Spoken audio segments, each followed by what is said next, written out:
Pakistani suit का ये design आजकल बहुत ज्यादा वायरल हो रहा है, लेकिन किसी भी शॉपिंग साइट पर ये मिल ही नहीं रहा, और जहाँ पर मिल भी रहा है वहाँ कलर ऑप्शंस बहुत कम है। तो मैंने सोचा इसे मैं खुद ही बना लेती हूँ। तो इसे बनाने के लिए मैंने 5 मीटर वेलवेट का फैब्रिक लिया और साथ ही मैंने गोल्डन कलर की ये वाली लेसेस ली हैं। थोड़ा दबा दबा सा गोल्डन कलर है इनका। आप चाहे तो कॉपर या थोड़े ब्राइट गोल्डन कलर की लेस भी ले सकते हैं। अब कुर्ती के गले की कटिंग हम करेंगे। तो कुर्ती का फ्रंट मैंने बीच में से फोल्ड कर लिया था और गले की चौड़ाई का निशान मैंने लगाया 3.5 इंच पे, लंबाई का निशान 8 इंच पे, और इस तरह से एक वी शेप का गला ड्रॉ कर लिया। अब हम इस गले को इस तरह काट लेंगे। गला बनाने के लिए मैं बुकरम का इस्तेमाल नहीं कर रही हूँ, क्योंकि बुकरम लगाने से गला बहुत ज्यादा मोटा मोटा हो जाएगा, क्योंकि इसके ऊपर अभी लेस भी लगनी है। अब यहाँ पर सेंटर में मैंने एक छोटा सा कट लगा दिया है और इस कपड़े को हम इस तरह से सीधी तरफ फोल्ड करेंगे। बिल्कुल थोड़ा थोड़ा फोल्ड करना है हमें यहाँ पर, ताकि इस गले के धागे नजर ना आए बनने के बाद। ये देखिए, इस तरह से मैंने रफली इसको फोल्ड कर लिया है, और बाद में जब हम लेस लगाएंगे तो ये वाला हिस्सा नजर नहीं आएगा, लेस के नीचे ही ये दब जाएगा। तो इस तरह से मैंने गला तैयार कर लिया और अब लेस हमें इसके ऊपर अटैच करनी है। अब हमने गले में कोई बुकरम या फ्यूज पेपर यूज नहीं किया है, तो लेस अटैच करते हुए इस चीज का ध्यान रखना है कि नीचे से गले वाला कपड़ा बिल्कुल भी खींचना नहीं है। अगर खींच कर लेस लगाएंगे तो गले में बल पड़ जाएंगे और गला बिल्कुल भी अच्छा नहीं बनेगा। तो यहाँ पर इस तरह से हमें कोना बनाना है और दूसरी तरफ भी इस लेस को अच्छे से अटैच कर देना है।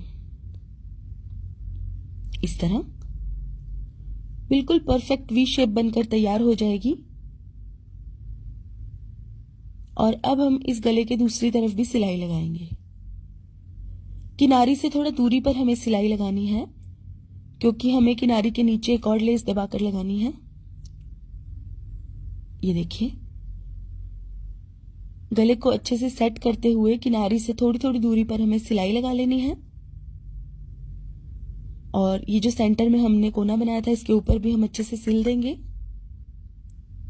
इस तरह।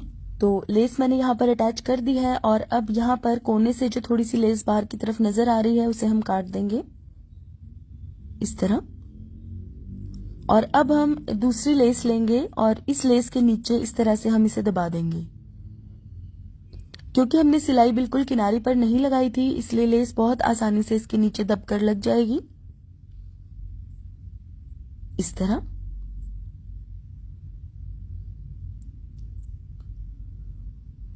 और इस लेस का भी हम इस तरह से बिल्कुल सेंटर में कोना बनाएंगे बिल्कुल सफाई से, और इसी तरह लेस के नीचे इसको दबाते हुए अच्छे से सिल देंगे।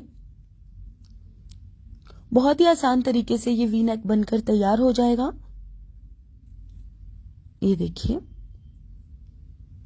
अब एक सिलाई मैंने इसकी किनारी पर भी लगा दी है, जिससे कि साइड से लेस उठी उठी नहीं रहेगी। इस तरह वी नेक हमारा यहाँ पर बनकर तैयार हो गया है। और इसके साथ ही पिछला हिस्सा भी मैंने जोड़ लिया था, और आप देख सकते हैं मैंने बहुत छोटा सा गला बनाया है पिछली तरफ, क्योंकि वी गला थोड़ा ब्रॉड होता है, और अगर हम पिछला गला भी बड़ा बनाएंगे तो ये कंधे से गिरता रहेगा और इसकी फिटिंग अच्छी नहीं आएगी। तो इसलिए पिछली तरफ 2 इंच का ही गला हमें बनाना है। तो गला हमारा रेडी हो गया है। अब हम बनाएंगे स्लीव्स का डिजाइन। स्लीव्स की कटिंग भी मैंने पहले से ही करके रखी थी, और अब रॉन्ग साइड पर इस तरह से किनारी पर रख के मैंने लेस अटैच की है। ये देखिए, अब इस लेस को हम सीधी तरफ फोल्ड करेंगे और एक सिलाई इसके बीच में हम लगाएंगे, क्योंकि लेस थोड़ी चौड़ी है और अगर बीच में सिलाई नहीं लगाएंगे तो ये थोड़ी उठी उठी रहेगी। अब इसकी किनारी पर भी सिलाई लगा देंगे। अब एक और लेस हम इसके ऊपर लगाएंगे, जो कि गले पर भी हमने लगाई थी इस तरह। और इसके ऊपर एक और लेस जो हमने गले पर भी लगाई थी वो भी लगा देंगे इस तरह। आपको जितना चौड़ा बॉर्डर बनाना हो आप उतनी लेसेस यहां पर लगा सकते हैं। ये देखिए, इस तरह से मैंने 3 अलग अलग तरह की लेसेस का इस्तेमाल करके चौड़ा बॉर्डर तैयार किया है। अब क्योंकि मैं ये पाकिस्तानी स्टाइल कुर्ता बना रही हूँ तो इसकी स्लीव्स थोड़ी हैवी रखनी थी मुझे, इसलिए मैंने ये वाली लेस में से छोटे छोटे पैचेस काट के यूज किए हैं स्लीव के ऊपर। कमीज का गला और घेरा मैंने सिंपल रखा है और बाजू को मैंने थोड़ा ज्यादा हैवी बनाया है। इन पैचेस को मैं इस तरह से काट के अलग कर लूंगी लेस में से। आप किसी भी तरह के पैचेस यूज कर सकते हैं। तो यहाँ पर मैंने काफी सारे पैचेस निकाल के रख लिए हैं और अब मैं इस तरह से बाजू के ऊपर इन पैचेस को अटैच करूंगी। पहले मैंने इस तरह से मशीन की मदद से ही इन पैचेस को अटैच किया है थोड़ी थोड़ी दूरी पे, और बाद में मैंने इनकी साइड्स पर फैब्रिक ग्लू लगाकर इनको अच्छे से सेट कर लिया था ताकि ये साइड से भी उठे उठे ना रहें।